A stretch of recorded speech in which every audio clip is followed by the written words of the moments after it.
Welcome everybody to our first session of the housing track. Lessons learned from building 44 affordable cottages in Dover and the key to success, a willing municipal partner. Today's presenters include Chris Parker, Deputy City Manager for Development and Strategic Initiatives with the City of Dover, Maggie Randolph, an architect with GSD Studios, and John Randolph, the owner of GSD Construction and Harmony Homes Assisted Living. The meeting controls are located in the ribbon located at the top of your screen as depicted on this slide. There are icons to raise your hand, to open the chat box, to react, and to change the screen view according to your preferences. If you have a question during the session, please put it in the chat and we will try do our best to answer the questions, your questions as we go through the presentation. There'll also be time at the end of the presentation for additional questions. And so here's the agenda for today's session. First, we'll hear from Deputy City Manager Chris Parker about why Dover has taken the approach it has, as well as an overview of how Dover's Transfer of Development Rights program works. Then Maggie and John Randolph will provide an overview of the Cottages at Back River Road project. Then there'll be a brief discussion of obstacles that came up and how they were addressed, as well as how the Dover model can be adapted to work in other communities throughout New Hampshire. Finally, as I said, there'll be plenty of time for questions and answers at the end. And again, we welcome you putting your questions in the chat box, which I will then feed to the different speakers to answer throughout the presentation. With that, I will now turn it over to Chris Parker. Thank you, Noah. I think everything's working on my end, so welcome, and I look forward to talking to you over the next 15 minutes or so about our experience here in Dover, why we wanted to promote housing diversity, and what we were thinking about when we put together the transfer development rights process, how it works, and why I think it works in general. Certainly using the Great Cottage project as an example of it working.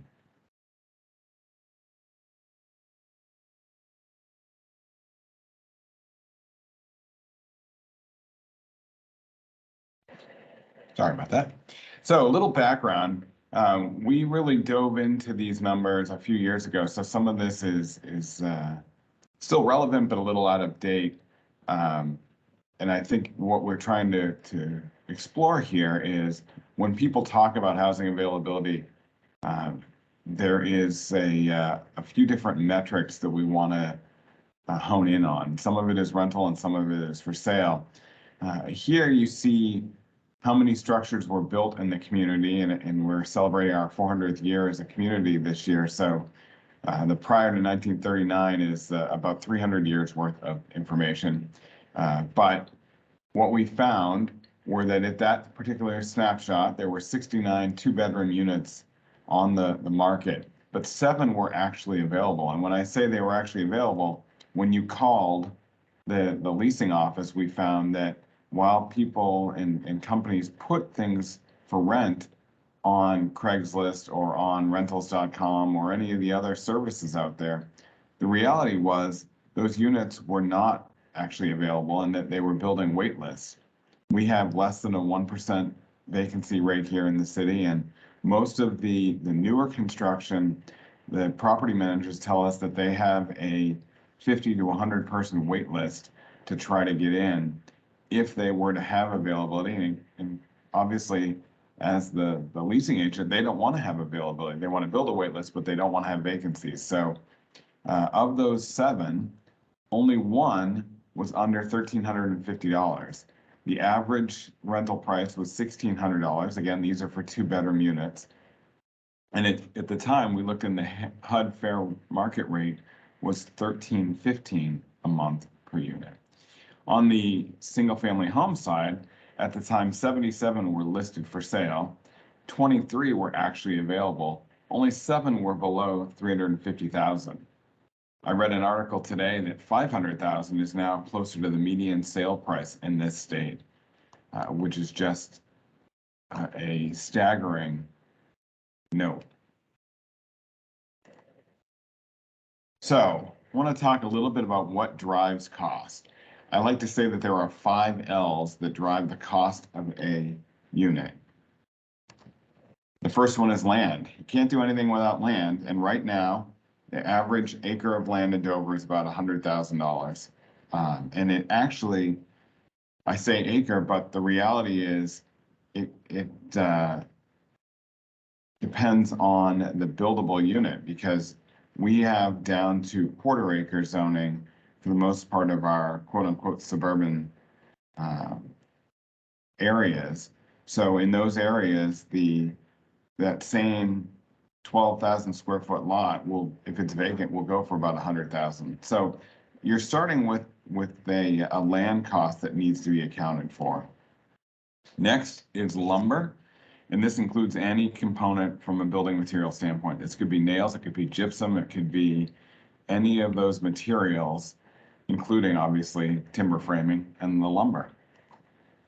Next is labor. I don't know if you've tried to find a tradesperson to help you around your house or to get something done that you need done, but they are few and far between. We've done a great job of discouraging people from going in the trades, and in this state, the average electrician is 55 years old, which I think says a lot for where we're going to go from a trade standpoint. But the reality is that creates a fairly high cost to get someone from the trades to come and build your property. The next is loans, and for a long time, the lending world was providing cheap money. 2%, 3% interest rates allowed developers and homeowners, if they were looking to expand, to have relatively affordable access to money, because they knew that the interest rate was going to come across, or was going to downplay or cut off land, lumber, and labor. And I should say that we're looking at about $205 to $227 per square foot for labor, land, and lumber costs here in the Dover area.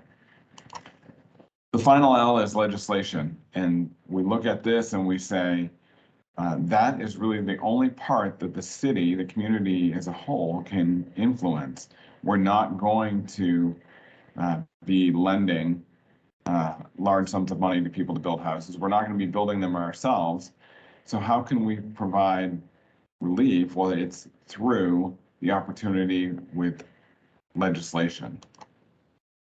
So I want to give a quick background about what we've done in the past to sort of show our broader technique here in Dover regarding the transfer development rights and the promotion of attainable housing. And I use the term attainable because that's our goal here. Is we don't want to create a community where only some people can live in. We want to have a community where anyone can live in, regardless of your sociodemographic nature. You should be able to find a place to live here in Dover, and it should be attainable. It should be attainable for you. What's attainable for me, what's attainable for Noah, what's attainable for Maggie and John, all different, and we should be able to provide that variety here in the community.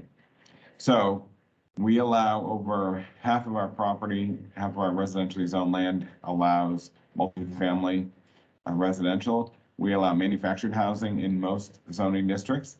We have a huge variety of density from 0 all the way up to 1 acre is our highest, most restrictive, as it were, zone. We allow rooming houses in many areas. We allow and promote mixed use in a lot of those areas that allow multifamily. It's through mixed use. We have a mixed use overlay district, which allows you to take the criteria for mixed use and add it to commercial zones if it's not already allowed. We were one of the first communities to allow accessory dwelling units, and in fact, in 2010, when the state was looking at creating the statute, we were one of the models that they looked at, and I think we've embraced that, and I'll talk a little bit later about some changes we've made to promote it even further. We promote customary home occupations. This was pre-COVID, but certainly a lot more work from home has come out of that. Home sharing, this is one of those areas I don't think communities think enough about, but we allow multiple people unrelated to live in the same household. So I know of at least 3 and possibly 4 homes here in Dover where the property owner, they had raised their family in the house and the house was too big for them, but they didn't want to move. So what they've done is they've leased the bedrooms. You get 2 keys, one to the front door and the common areas, the kitchen, living room, dining room, etc., and then one to your bedroom.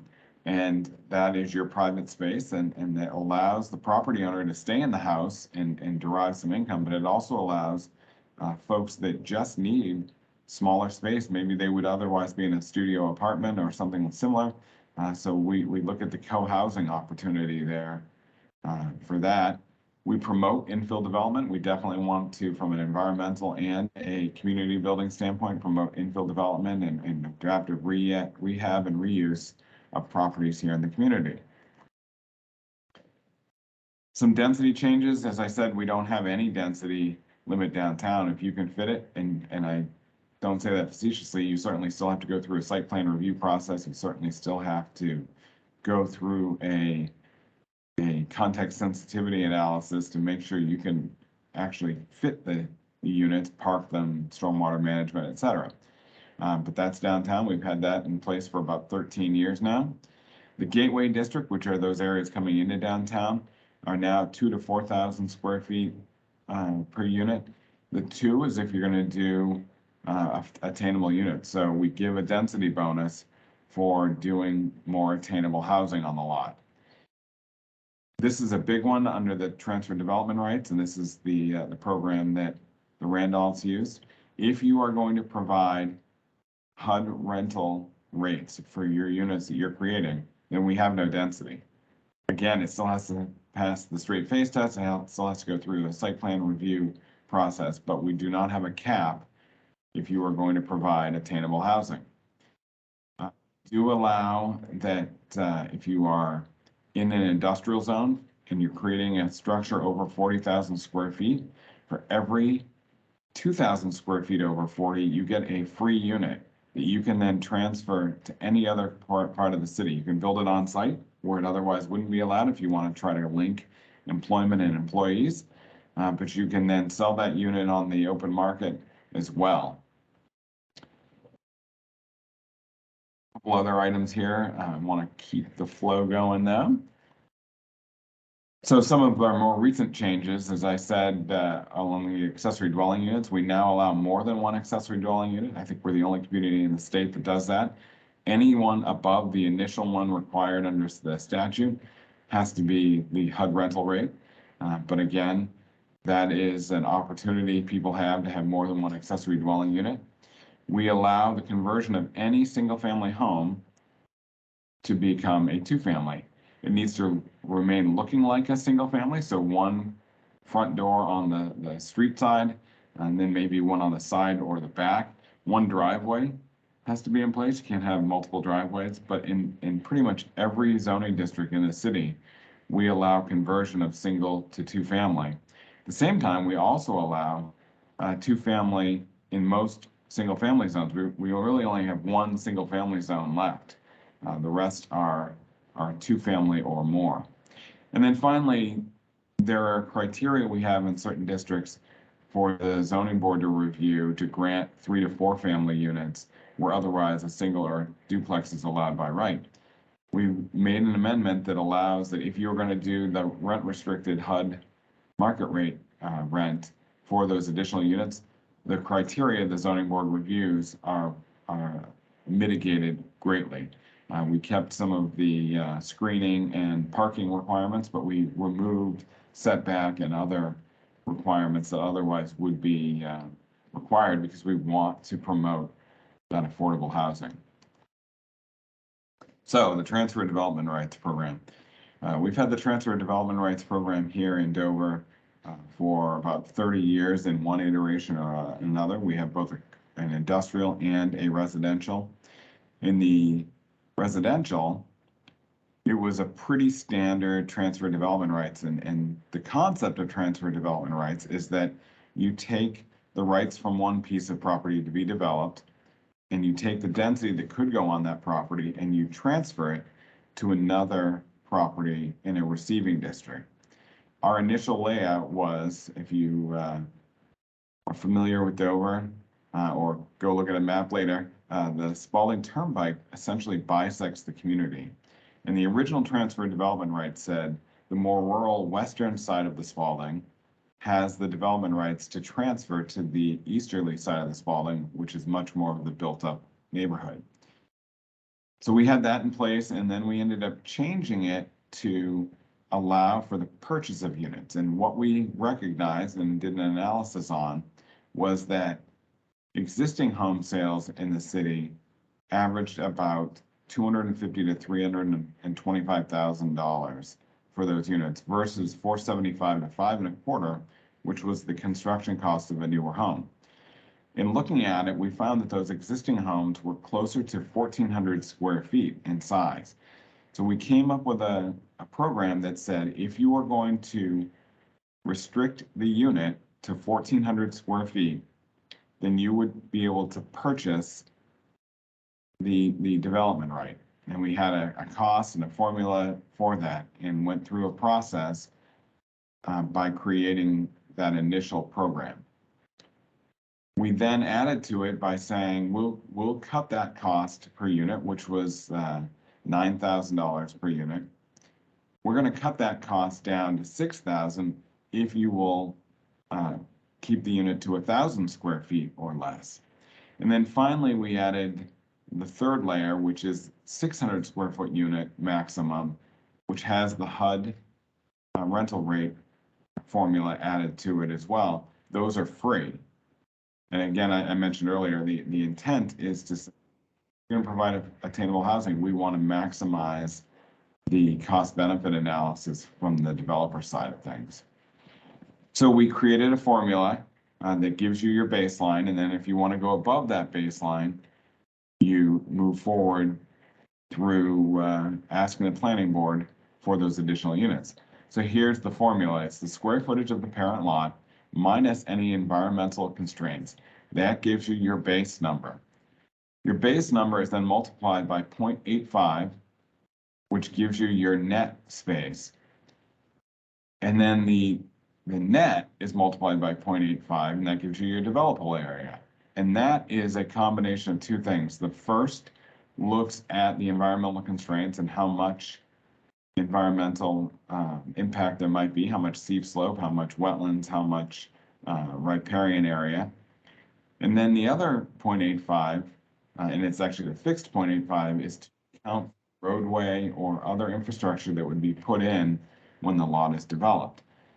You get that developable area and you divide it by the minimum lot size, and that tells you your base units.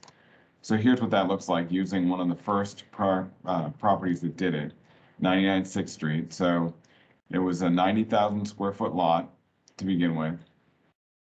We took out 15,225 square feet to recognize that there were steep slopes on this property. I think there might have been a little wetland buffer.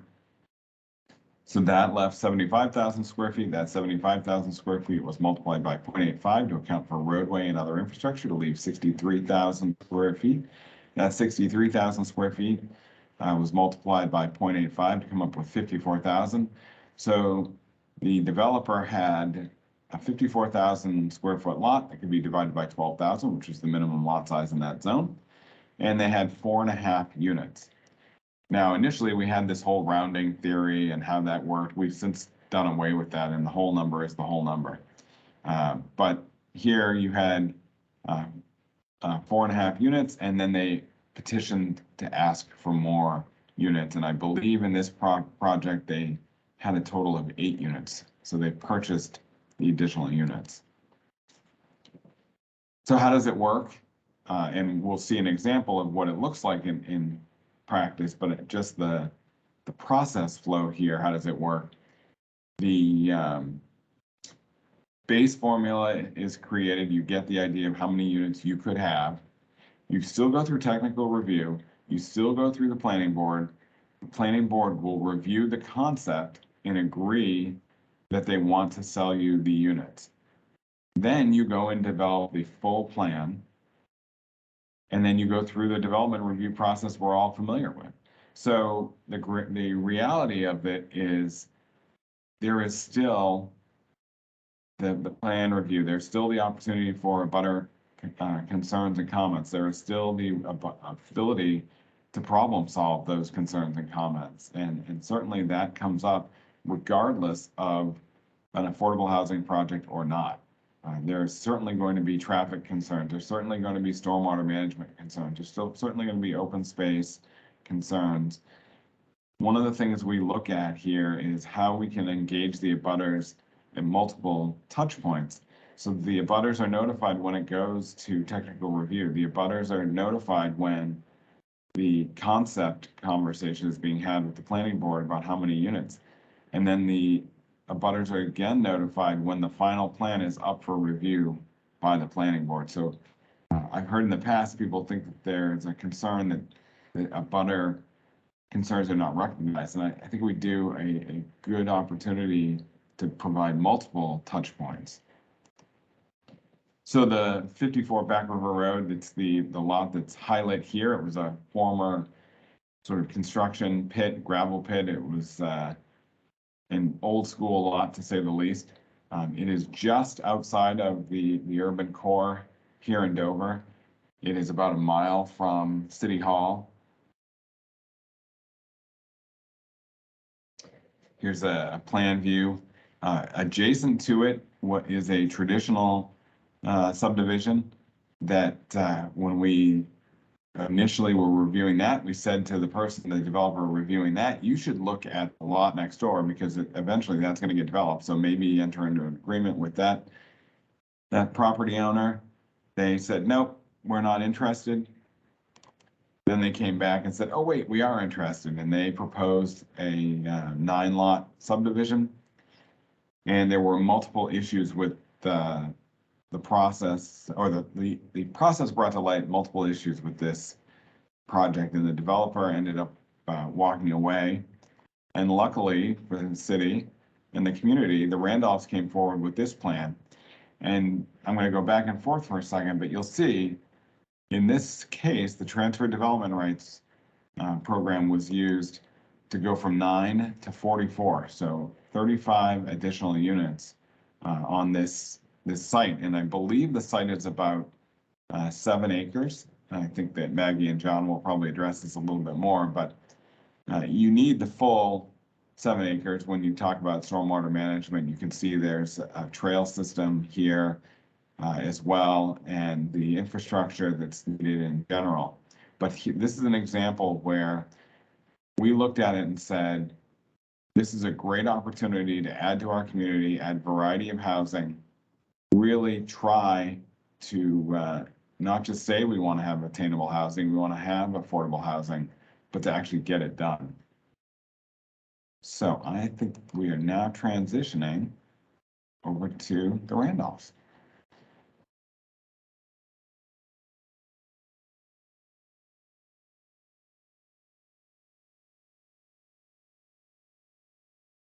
Good morning, everyone.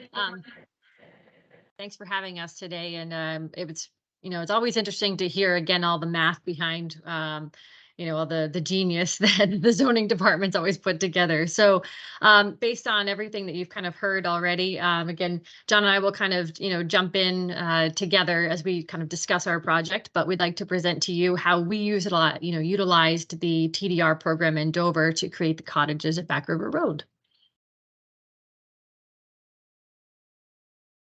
So I want to back up for a minute and talk about the transect. And, if you're tuning in today on the housing track, you're probably obviously interested in, the housing crisis that we have going on, the attainable housing crisis, not, again, for housing that's available to anyone in the spectrum. As Chris mentioned, it's not just, rentals for our lowest income, it's availability of housing for anyone on the spectrum. So I wanted to kind of back up a little bit and talk about how we kind of look at the state, and we look at how, how we can analyze the zoning and what the availability is for development. So we use a tool called the Transect, and you're probably familiar with it, but I'll just kind of do a quick overview. But if you're familiar with the Congress of New Urbanism, this was sort of, started to be laid out in the 1980s and really kind of took hold. And we've seen a lot of developments across the country that have successfully utilized both new communities and infill projects. So we talk about, again, it's the spectrum, right? It's going from this, completely, untouched natural zone, and then it goes all the way up to an urban core. So, natural zone, again, untouched, right? If you think about it in New Hampshire, we're looking at the White Mountains, or, we've got so many areas that are just, breathtakingly beautiful, and that's it. That's what's going on. There's no, living there. Moves into the rural zone. Then you get a lot of farms and woodlands. In this area, down below, that's actually a farm in the town that I grew up in. I say town lightly because there's 2,000 people in the entire community. So, it's definitely, you travel by cars, it's car centric, everything is very spread out, and you'll see a lot, greater acre developments as far as zoning goes. Next, kind of move into the suburban development. This can be, done in a lot of different ways, but we definitely think about, suburban developments. We kind of get this idea of sprawl because that's the way it has been done for a long time. It doesn't have to be. It just means that you'll get, some larger lot, single family homes, maybe some home occupation, some small businesses, maybe some mixed use, but in typical suburban in developments like the one I'm showing at the bottom here, we tend to not see a lot of the mixed use. But it really kind of, it definitely, takes over the land there. Continuing on the density spectrum, we get a lot of the, T4 general suburban zone, showing areas, this is actually an Exeter. And so you start to see, smaller lot sizes, single family homes. You start to get more mixed use in there, locally run shops. It starts to become, again, more walkable. T3 is still car centric. T4 is when you can start to, bring in walkability. You get more sidewalks, you'll get more defined streets. You can even see how, street trees and just the formality starts to increase there. And this is also where we can start to create nodes to attract public transit. So T5, an urban center zone. I'm showing Portsmouth down here. You can see again, kind of leading up to the Market Square area and how, the variety of housing changes. We've got mixed use and shops down below. We've got offices, restaurants, bars, things that, our younger demographics really enjoy. And again, it's very, it's much less car centric and, much more pedestrian focused. Cars are still important, but again, as anyone knows, trying to get into, downtown Concord or Manchester, Keene, any of these communities, certainly Portsmouth as well, it's going to be a lot harder to find parking. And then when you get into our T6 urban core zone, I'm showing Manchester, and you start to get a lot more high rises. We don't have so many of this, but we definitely are increasing our density here. But again, tall multi-use buildings, we get cultural centers, again, more housing, types as far as apartments and that sort of thing. But a lot more, civic activities as well. They talk about, space for, parades and, and that kind of thing. So we use the Transect in order to figure out where we are and what would be a thoughtful way to develop in an area. So within the housing spectrum, we also have this idea of, what is missing middle housing. And I love that these, these graphics from Opticos Design that actually New Hampshire Housing was, we were able to, see a presentation by them when they looked at New Hampshire. So, it's really, really interesting what they've come up with. And what we're so often used to in New Hampshire, I feel, having grown up here, is we see a lot of this detached single family homes. Again, what we see in that kind of suburban core and even into some of the residential, through the T3, T4 sections. But and then we have, high rise, mid rise, maybe some live work units, but, it goes from one to the other. And we're really missing this entire section of housing here. And so how, you know, duplexes, triplexes, fourplexes, you know, courtyard apartments, bungalow courts. We're going to talk about that one in a minute. Townhouses, multiplexes, live work units. These are all, you can see how it moves gracefully from a detached single family homes all the way through. It's integrated all the way up to the mid-rise section. It's not, you know, a stark contrast here. You know, when you put single family, you know, homes right up against mid-rise, that's a little jarring, right? So this is an important concept that we, you know, that we certainly utilize in thinking about what we could do for the cottages at Back River Road. So the other reason I want to bring this up, and John can, you know, we'll jump in and talk about maybe how we got into this a little bit, but when we were looking at, you know, what kind of housing we wanted to provide, and we'll talk about for whom, and how we, you know, again, got into this. But, you know, the single family homes, they're really, you know, the baby boomers, this generation, you know, the older generations, this is what we were, you know, have been, you know, was taught that we wanted, right? It was the American dream, you know, starting it for World War II all the way up through, you know, you talk about like Levittown and coming up and this rise of suburban, you know, neighborhoods. And this is my single family house and I have my white picket fence and this is my land. And you look at it, single family homes in that, you know, in that age, you know, generation, 71% of baby boomers want single family homes. And then the rest of it, townhomes, condos, multifamily, you know, mobile homes, they're a lot less desired. But if you look at what's coming, and millennials, it says up to age 34, we're pushing 40 now, or some of us have hit 40. And then certainly Generation Z that's coming, it's drastically different. And so if we were talking about how we want New Hampshire to continue to grow and how we look at our communities, we have to consider the wants and desires of those who we want to live here. And so we could talk about, again, the demographics of our state and what's going to happen to our state if we don't continue to attract people to stay and to move here. But again, how do we do that? And so it looks like, you know, only 39% of millennials want a single family house. And that's really interesting because even as millennials have kids, you know, talking about spaces, they're much more interested still in, you know, townhomes and condos and multifamily situations and using, you know, neighborhood parks when they're available, walkability, you know, being able to walk to school, bringing that back. I mean, there are so many options. And Generation Z, I mean, how many, you know, talk about some of them don't even own cars. I know they're getting a little younger, but these are all things that, you know, to consider when we're talking about this. Do you want to kind of jump in and talk about how we got into this? So real quickly, and as short as 3 years ago, we weren't in construction really at all, to be honest with you, but we have 90 employees at our 2 assisted livings, and we kept hearing over and over again that they couldn't find attainable housing within a reasonable drive to work of Durham, and that childcare was impossible to find. And so we went to the town of Durham. We owned a piece of land in Durham. We asked for some flexibility from Durham, and they allowed us to build 7 one-bedroom apartments and a childcare co-located with one of our assisted livings. And we had originally intended to go out to bid and find a developer, find a builder to do it. And all our bids that came in were extravagant. They were, you know, $600,000 or $700,000 over budget, which wasn't going to allow us to achieve our goal. Our goal was to rent our apartments to our staff for 30% at a maximum 33% of their pay.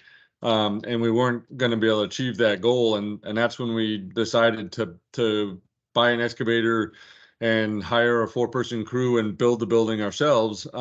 We built it about $600,000 lower than the lowest bid that we had at the time, which allows us to rent those 7 one-bedroom apartments to staff for 30% of their pay. So some apartments in that 1-bedroom or one building is $650, with our highest apartment in that building being $900. And so that was, you know, we thought that was the end of it, but we had such a wait list there. Maggie and I had talked about cottages or tiny homes for a long time. And so we started to look around and see if we could find a piece of land to possibly build them on. And that's when we went in to visit Chris Parker and kind of run the idea of 54 Back River Road past Chris Parker, and Chris was awesome. He was open from the very get-go to the concept, and some questions kind of started to percolate on it. The original project in Durham that we mentioned, Durham has limited that only employees of Harmony Homes could live on it because it's co-located with one of our facilities. The Dover project that we're building at 54 Back River Road will be open to the public. Harmony employees will get a first jump at that and everything, but that's how we got into this. And now we're actually growing from the 4 people that we were originally to over 10 or 12 members of a team, our building team, and that's a key to our building process. So we talked to our staff and, at the assisted livings, and, we looked at who we were trying to serve, and, and we said, way back in 2019, all right, so we're trying to keep our prices at our assisted livings affordable for our residents as well. How can we make ourselves, competitive? How can we attract the best staff, and how can we, this is a balance, right? We're a small business, a local business that, John has, worked to build up to now 2 facilities, and we're hoping to continue to grow, in this area for the past 12 years. And so how can we sustain? So that's when we, got into this idea of affordable housing and listening to what they wanted. So now bringing us back to now moving into Dover a little bit, analyzing the site in which we were around. So right now, kind of just like a very over, view shot of Dover, again, just thinking about the transect and, and how we looked at the density, talking about kind of the urban core down here. And as Chris said, we're about a mile away from that. But the majority of Dover, as you can kind of see, you have some, neighborhoods, so general urban core that have spread out from here. So that T4, and then moving into kind of that suburban zone where it gets, a lot less dense. So when we looked at that area for 54 Back River Road, that's what we, as Chris alluded to, we've that's what we're dealing with. The neighborhood context is very kind of have that suburban, zone. There are sidewalks along Back River Road. There walkability to a transit point, which is really, really great, especially when you're talking about continued increased density. So we were looking at how can we utilize the TDR, program in order, but also thoughtfully integrate ourselves into the neighborhood using, again, thinking about what our staff would want, but also what, this age group, who we're looking to serve. And it's not just, 18 to 25-year-olds, right? We've been surprised, I guess we shouldn't be, but, about the number of, 55 and over, anybody looking to downsize as well, they'll be interested in these units. All right, moving on. So here we come to the cottages at Back River Road.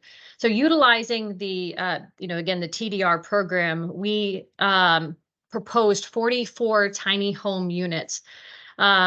I say tiny homes because we utilize the tiny home building code, or part of the International Building Code. We call them cottages because, again, for anybody who's watched HGTV, the tiny homes have this, feeling that they're all on trailers, and these are on slabs. So these are permanent. We're not going anywhere. But we essentially, with just over 7 acres, we built on about half of that. And as Chris said, part of that, though, is, we do have a lot of stormwater management. We do have we did tie into the public water and sewer. So we do have a flow system that then pumps back into the municipal system for the sewage. And so that's how we're utilizing the land there. But in taking our cues from, talking about bungalow and cottage courts and that missing middle, feeling, how do we fit into the neighborhood, but also in a way that, promotes community and walkability and, and overall health, that we want for the opportunity to offer for the residents who will rent here. And so that's when we look to, again, the cottage court model, pocket neighborhoods, if you follow the work of Ross Chapin out west. He was the one who coined that term. But the idea is that, we're building a new road into the facility, or into the project, I should say, with on-street parking and a parking lot off of it. And from there, residents will park and then they'll walk into a common green and enter each unit from the center. So the backs of these units are facing the street and the fronts face a common green. A few renderings of how the interior, the insides will look. Just again, trying to capture the community, the community space. Porches are very important to this kind of development, talking about, because the inside of the green is public space, the porch becomes this, in between of the private and the public. So, it's a semi-private space where you can still engage with your neighbors if you choose, but then you go back into your unit and get the privacy. In typical suburban developments that we've been used to, what you see is you tend to drive down the street, you park in your garage, you duck into your unit, and then you go out into the back and you never see your neighbors. And so, we're trying to reverse this, utilizing this model. We get a lot of questions, and we can go in, we'll talk about some of, the obstacles that we've been up against in this in a little bit. But just to give you a quick overview of the units themselves, because we get a lot of questions about these. People go 384 square feet. Oh my goodness. 384 square feet is the footprint that we have utilized. It's 16 by 24. We chose those dimensions because, we're trying to be as efficient with our materials as possible. There's sheathing dimensions, right? 4 by 8. So we're working with that. They are 12 feet to the eaves because that's a stud length. 16 feet to underneath the ridge, also a stud length. But they also, they have a loft here. So you get a combination kitchen living area. A single bedroom on the ground floor with a closet that includes washer dryer hookups, and also a bathroom with a stand-up shower. From what you're seeing in this floor plan, it has evolved a little bit during construction. So we've added tiny home stairs, which are a little bit steeper and narrower than you would be normally see in a residence. But it's bonus space. So you could use it as a bedroom if you so chose, or, some people have talked about making a living space. My 11-year-old wants it to make it a game room. So I could see that happening. But that's how these spaces are set up. Here's some construction photos from, we're a little further along in sheetrock, but I just kind of wanted to show, again, how we're looking here. This is the back bedroom. This is the loft space. And then you're looking into the, on the left, the bathroom space, and the kitchen would be kind of, again, out of the frame to the left here. If I move along. And then kind of some exterior shots about how, the first cluster of cottages is looking right now. So you want to kind of, I guess if we want to kind of open it up to bring back Chris and kind of talk about the overall process and maybe some of, again, some of the obstacles we faced, but that's kind of the overview of how we have made our project work so far.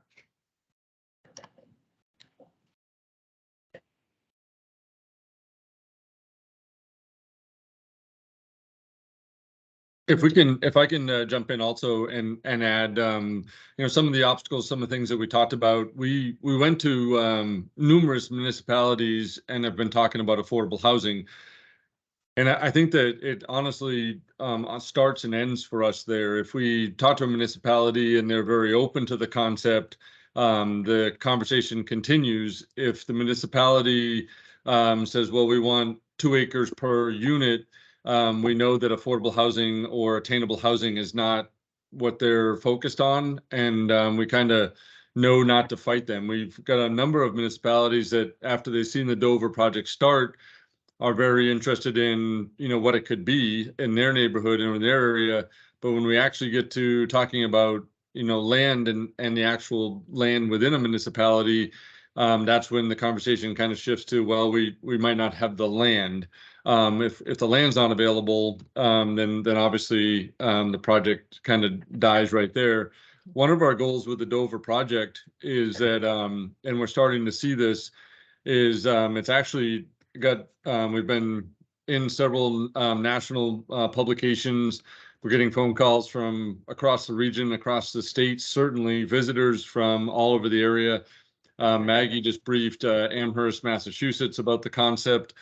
And its focus, and an important point to take away is that we spoke heavily to 18 to 25-year-olds when we worked on this concept.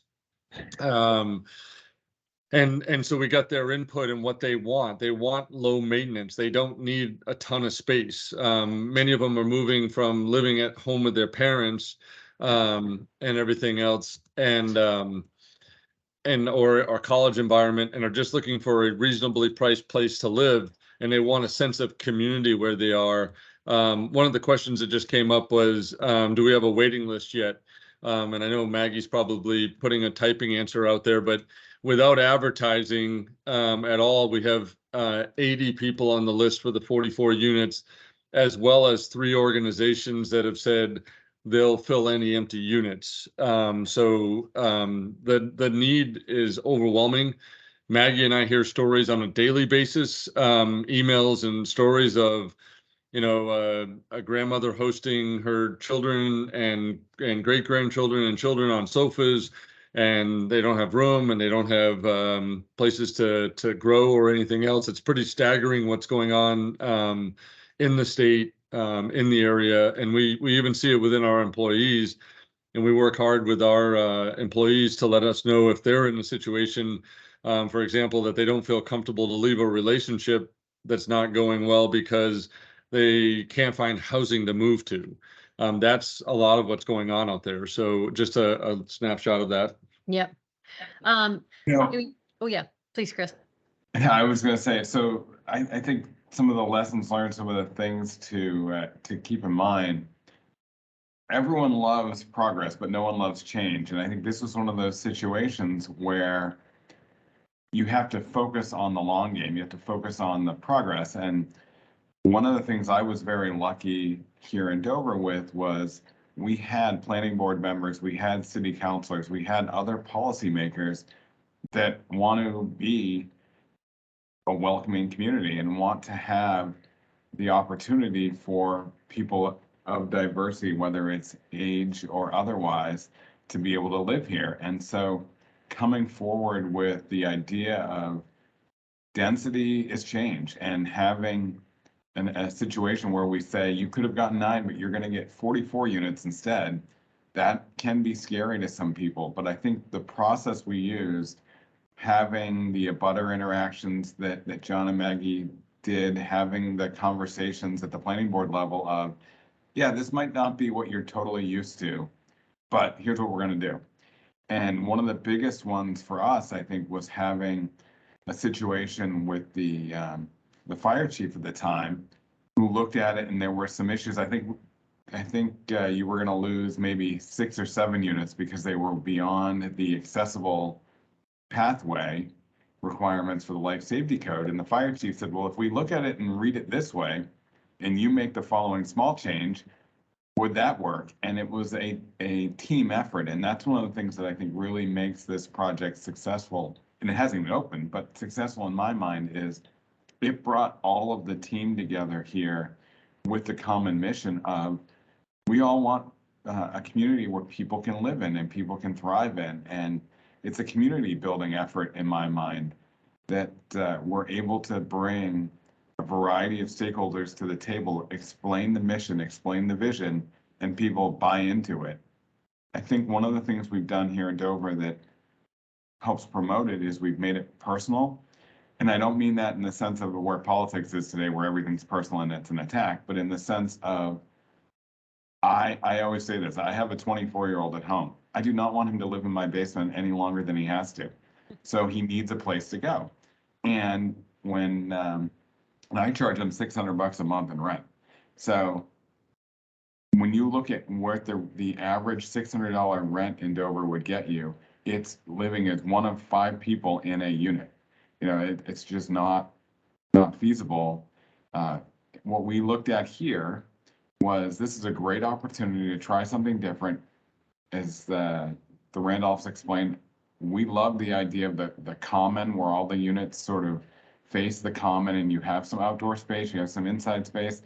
At one point, we came up with the idea here that we look at this as a deconstructed multifamily housing project, because you've got the club room, you've got the shared facilities, you've got the opportunity that if you need more space than your unit requires to have 5 people over as opposed to 4, you can use that shared space. You've got outdoor space, but we looked at it as, if this was a multifamily building, how would we review it there, and just kind of extrapolated that out. And I think that sort of opportunity to think differently starts with our public policy makers. And if we did not have people here that wanted to continue to see the city grow and thrive by continuing to be the youngest community in the state, while at the same time not kicking out old people. It's as I become hopefully an empty nester, I love the idea of saying, there's this, what I want is what the millennials, who it's funny to think, but millennials are not the young generation anymore. They are the middle-aged ones now. What those folks are looking for in criteria for housing. They want to have experiences. They don't want to maintain the roof. They don't want to worry about the boiler blowing. They don't want to paint the cider. They don't want to mow the lawn. It's the same thing that I'm looking forward to. And I think that as you heard earlier, this is a opportunity that really appeals to so many people, and it helps bring us all together. What I'm looking forward to is going through this neighborhood and seeing the multi-generational tenants, because it's another way to build community, is to have folks of different eras, different backgrounds living together and working together and learning from each other. And I think it's a great project. One of the things I do want to stress is that from our standpoint here in Dover, we try to make every zoning ordinance transferable. So you might have to calibrate it for your own community, but you should be able to look at our ordinance and say, okay, this would work for us. Here's how we can make it transferable. Here's how we can learn. It doesn't just work in Dover, but nowhere else. That's one of the things we tried to promote when we wrote it, was it needs to be something that could be universally embraced once this is successful.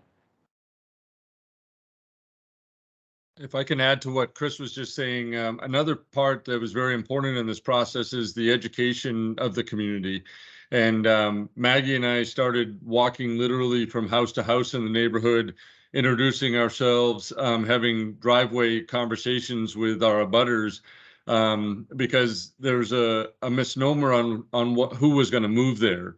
And as we started to explain that these are the people that are, teaching in your schools, they're working in your fire departments, they're taking care of your parents, they're fixing your car, they're plumbers, electricians, they're working firefighters, they're part of our community, and they're probably making that, $18 to $22 an hour or $45,000. Because we initially heard, well, don't those people need services? And I said, well, no. These are the people that give services. These are the people that are at a core of our community. And we operate under the idea that if you serve that community, you should be able to be part of that community and live within that community. And that education of going driveway by driveway and literally offering people to come walk through our assisted livings. Some people took us up and actually walked through our assisted livings to see who we are. We had an open house at another building of ours. And so we kind of explained who was going to live there. We explained who Maggie and I were. We explained the impact, those sort of things. We're doing some other creative things there. Like some of the companies that we're working with, including Harmony Homes, will have a company vehicle there so that 5 or 6 or 7 employees can come to work in one van versus having a ton of extra vehicles coming in and out of there. So ride shares, working from home opportunities are all things that the generation that we're targeting would want. Like I said, and Maggie said earlier, and Chris brought up also, although we originally started targeting 18 to 25 because of that, with that need in the workforce, we're staggered by how many, 50 to 55 and over are looking for to get out of a 4-bedroom house and into something that's much more manageable and user friendly. So a tiny home could create an open 4-bedroom house in the Dover community or in the Portsmouth community. And so for the cost of a much lower number, we've freed up a single family home in the community that's being underutilized. So there's so many benefits there, as well as looking at the long-term demographics of our state. We've got 150,000 people over age 65 right now, and we're on our way to 600,000 over age 65 in the next decade and a half. That's going to dramatically change our housing market, our economy. There's so many other factors.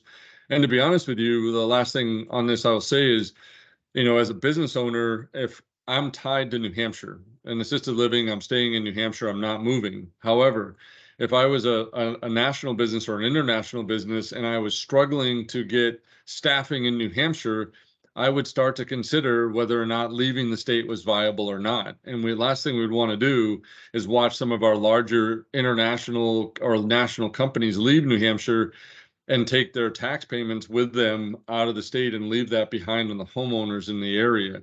That's certainly one of the things that we're very, very thoughtful of. And then if you think of New Hampshire as being in the top 5 in nearly every category of where people would want to live, the only one that's not in the top 5 is availability of housing. And so if we can work as a state and get creative, and municipalities can kind of open up just a little bit and realize that most of this is an education of the impact of the abutters, not we're going to destroy the New Hampshire's way of life.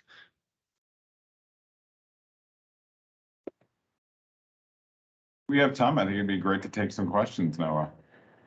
Great. So just a reminder to folks, as Chris said, we do have some time for questions. The meeting controls are located in the ribbon located at the top of your screen as depicted on this slide. And there are icons to raise your hand, to open the chat, and to open the chat box, to react, and to change the screen view according to your preference. Again, if you have a question during this session now, you can just put it in the chat, and Maggie, John, and Chris will either respond in the chat or just respond verbally. We have about a little under 20 minutes left for questions. So I am seeing a question from Dave Nelson. Is this type of higher density development tax/budget neutral for the city of Dover? So I think from our standpoint, we haven't recognized much of any tax increase or impact on a expense side. We are a state that imports our children in general. So that's number one, what people always are concerned about is more housing is going to bring more children, but that doesn't actually pan out when you look at the data. We have seen some additional need for fire response. We are a community that provides ambulance service. And so in a couple of cases, because it has encouraged older folks to stay here in the community, and they tend to have a need for EMS medical. So we've seen some of that, and we've brought on a 3rd ambulance here. But in general, the overall, the development side of it, it's much more efficient and much more budget friendly to have more and higher use of property than it does on the negative side. And the other part of the TDR, so those projects that pay into it, and again, 54 Back River did not pay into it because of the rent control aspect, but those elements, those projects that do pay in, that money goes into the conservation fund, and we use that through the Conservation Commission to work with property owners who want to preserve their land. So we've created essentially a revolving loan fund in that regard. And so that helps offset as well. Great. I'm not seeing any other questions at the moment, but folks, feel free to either, there's one. Can you give, this is from Brewster, can you give successful recent examples of available housing developments in more rural areas? So from our standpoint, we have had a few of these projects that have looked at more rural, and again, in Dover, rural is 1 acre, so I don't believe that anyone statewide would call that rural. But we have had this project used in this program used in a couple of there, not to the degree that we're talking today. But what we've looked at is by allowing more density, regardless of where it's allowed, we're providing more housing opportunity. And we can certainly, I'm happy to talk to Brewster offline about some examples and getting more information. Great, and John and Maggie, I don't know if you want to chime in on this one, and I think this goes back to the presence of water and sewer, really sewer in Dover versus lack thereof and reliance on septic in more rural areas. Maggie and John, I don't know if you care to comment on that. Sure, we'll jump in on that. That's one of our common questions, Noah, is, can this be done off from public water and sewer where public water and sewer is unavailable? Obviously, it would be very tough to do it on the small piece of land that we did it within Dover, but we are working with a number of engineers to look at the possibility of doing this on well and septic. A little bit smaller clusters that would share septics and everything else, a little bit more along the lines of maybe a rural trailer park community type septic system and everything else in water. And so we've had contact with a number of communities that don't have public water and sewer, and are looking at the availability of doing that. And it is very possible to do that. In fact, the land is a little bit more available and a little bit more cost effective than it is when you're trying to buy inside the city limits. And Noah, DES does have provisions already in its regulations for how we deal with, with clusters. And again, it's not just number of bedrooms, because that does apply to their residences, but it's having to do with the square footage of the area, and then the type of housing that goes into it. So it's not 2 acres, that we kind of have in our mind as like, oh, we have to have 2 acre zoning because of septic. Well, it's not. It's actually, even for currently, for certain type of, for soils and, and the slopes and such, it's, only 2/3 of an acre. And the interesting thing is that there are special provisions for manufactured housing sites, regardless of bedrooms. And so, they make provisions for if you have clusters, and then you can, off-site versus on-site septic systems, and how you deal if you have municipal water or not. But so there are already ways that you could start to see how flexibility can be built in, and how you can have denser areas of development and have septic and wells as well. So I think that, we need to look creatively, just as Dover has made a choice in their zoning to look at, what do we actually want to accomplish? We have that opportunity across the board, and this is the time to do it.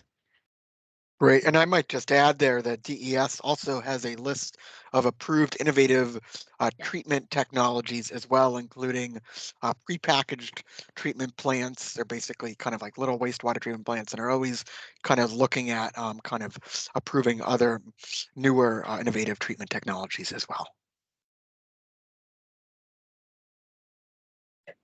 Other questions from folks? All right, I got another one for you guys then, partially for both of you. Chris, can you talk a little bit about kind of the parking requirements and how parking or lack thereof requirements figures into what you've done in Dover, and kind of where you're allowing more density or not, and how that? Sure. So like many communities, up until 2014, we had parking minimums. And we went through a process in that year to look at if we wanted to keep that, wanted to tweak them, wanted to change them. And we had it for residential and non-residential. We ended up in 2015 eliminating the parking minimums and going to a parking maximum. And we did it based on an environmental sensitivity, as well as just a crowding sensitivity. I think Maggie mentioned earlier that we're seeing more and more that our younger residents are either sharing vehicles or not using vehicles. And so we had this conversation with the planning board about that. And so here, depending on the type of unit you are building, in this case, these units, they have a 2-space maximum. So in most situations with multifamily, we're finding that 1.35 is the proper number of vehicles. And what we do is we say, you can have 2 max, but if you want to have less, come to us and tell us what works from your standpoint as a property owner. Because one of the things, regardless of residential or non-residential, if you are leasing or renting space, if you don't have parking, you're not going to be able to lease or rent it. So we've worked with the property owners and the developers to recognize that in not all units do you need 2+ parking. In fact, one of the reasons why we want to promote more units on a lot is because it's more efficient. And so here, I believe that there are some visitor spaces laid out for people coming to visit the tenants, but the tenant spaces are really probably 1.5, I believe, for these units. So we recognize that not everything is cookie cutter, and on the commercial side, the phrase is always, you don't just plan for Black Friday or the night before Christmas for how many parking spaces you need. Same can be said on the residential side, is that there's some flexibility if you truly look at the need versus the perceived need. And Noah, there are so many examples from other areas of the country that look at parking in a creative fashion like this. Not only, going to a maximum versus a minimum, but offering creative solutions and saying, hey, we're not going to provide any parking spaces, but here's a metro pass, or, here's a bus line. And so, looking at, opportunities to utilize, and which would then help grow our transit system, which again, then, it helps to attract younger people in general. So I think that there are lots of opportunities for us to, to relook again, the systems. Change is hard, right? Chris already said it. We don't, don't necessarily like change. But if we think about thoughtfully the environment that we want to foster, the people that we want to support, the type of communities that we want to live in and have our children live in and grow old ourselves in, what do we need? What framework do we need to have in place now? One thing I'd like to throw out there, Noah, is I see in the chat, someone had asked if all the units are rental, and Maggie responded for her. I want to clarify that the ordinance does not say they have to be rental. We do want to promote home ownership at a grander scale as well. So the ordinance is written in the way that you could do for rental or for sale. Great. And Chris, have you had anybody kind of in the pipeline try to take advantage of doing this for sale yet through the TDR ordinance? The planning director is working with someone that is pursuing, not to the same scale, but yes, they are pursuing that option right now. The initial ones that opened up, I used the 99 6th Street as the example on the formula. That one, they were all for sale units there. They did the 1,400 square foot, and those were all for sale. One of the reasons why we added the affordable level is because our numbers showed that, or our data showed that 1,400 square foot was a good benchmark to get a house in the $300,000 range for sale. But the reality was the market did exactly what the market's supposed to do. Someone would come and look at that 1,400 square foot house, and they would say, I don't want the 8x10 deck off the back. I want a 20x12 deck. And they would say, I don't want builder grade cabinets. I want cherry cabinets. And they would say, I don't want Formica countertops. I want granite countertops. And all of a sudden, those units would go from 300 to 400,000 because of these add-ons. And that made us rethink how affordable they were actually going to be. And we came up with the model that the Randolphs embraced. Great. So just for clarity, so was 99 6th Street then? Were those all market rate, or were there some affordables in there? They ended up having some affordable because of the market and what was deemed affordable, but we did not. They're not. they're not utilizing the program that way. So Sure. I would say they are market because that's what the market encouraged. Okay. So do you remember, or even the new ones that are working its way through the process, do you have any idea on kind of estimated price point for the affordable for sale units, or what the ordinance calls for the price point for affordable for sales units? So we're trying to get them into the 350 range, Okay. trying to work with the developer to find out what the scale needs to be, how many units are needed to get that. It's an efficiency of scale conversation. Right. Okay. Great. And I think we just got another question. We have time for probably one or two more questions before we got to wrap up. Are there projections for ownership developments that might turn over as market rate rather than attainable housing? Or, I'm sorry, are there protections for ownership developments that might turn over as market rate rather than attainable? So in the program that the Randolphs use, they have to deed restrict all of the units. And so we've used things like that, development agreements and other recordable tools to address those issues. Great. And Chris, just to kind of close out here, maybe a good final question. Do you want to give any kind of words of advice, and then I'll let John and Maggie chime in for kind of wrap up, any kind of words of advice for kind of smaller communities, kind of who might be scared to kind of take on a TDR program of kind of, obviously there's a lot of work kind of initially kind of designating the sending receiving zones and setting it up, but I want to talk about kind of the kind of ability or transferability of kind of trying to do this, setting up a TDR program in smaller kind of communities. So from a philosophical standpoint, I would say put yourself in the shoes of someone trying to find homes today.